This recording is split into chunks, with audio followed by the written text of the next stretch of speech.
শ্রমিক জনসমাবেশ থেকে আমরা দাবি করছে অবিলম্বে সংসদ সংস্কার যেগুলো একমত হয়েছে দলগুলো সেই সংস্কারগুলোকে আপনারা ইমপ্লিমেন্ট করেন, সেগুলোকে কাজে সংস্কারগুলো নিয়ে আসেন এবং দ্রুত নির্বাচনের ব্যবস্থা করেন।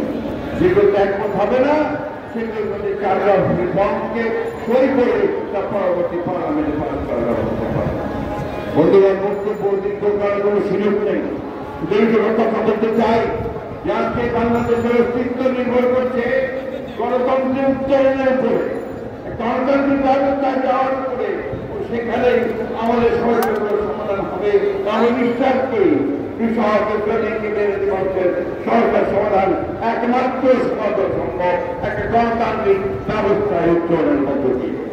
আরেকটা কথা বলে শেষ করব, দয়া করে রাজনৈতিক দলগুলোকে ইগনোর করে, অবহেলা করে, জনগণকে অবহেলা করে এমন কোন চুক্তি করবেন না যে চুক্তি বাংলাদেশের স্বার্থের বিরুদ্ধে যাবে।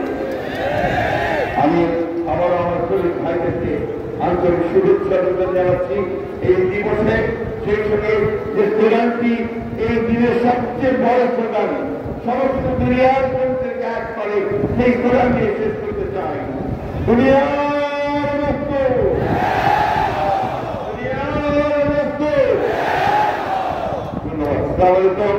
বাংলা জিন্দাবাদ, বাংলা জাতীয় দল জিন্দাবাদ, শহীদ জামাল দেশনেত্রী জিন্দাবাদ, তারেক রহমান জিন্দাবাদ। এখন পর্যন্ত আমরা গণতন্ত্রের উত্তরণ করতে পারি।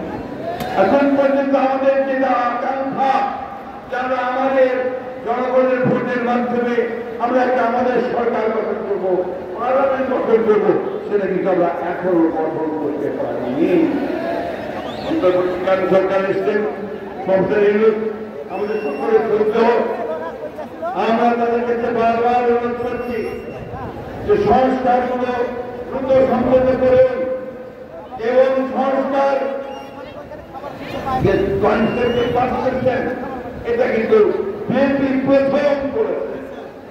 1975 সালে একদিনের শাসন ব্যবস্থা বাকশাল থেকে অনেক পরিবর্তনের পরে আমাদের নেতা শহীদ প্রেসিডেন্ট জিয়া রহমানি সেই বৈধ গণতন্ত্র নিয়ে সে সংস্কার শুরু করেছে।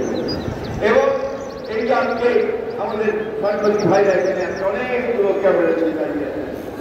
এই সংবাদপত্রের যে স্বাধীনতা, মিডিয়ার যে স্বাধীনতা, এটাও শহীদ প্রেসিডেন্ট জিয়া রহমান দিয়েছিলেন সংস্কারের মধ্যে।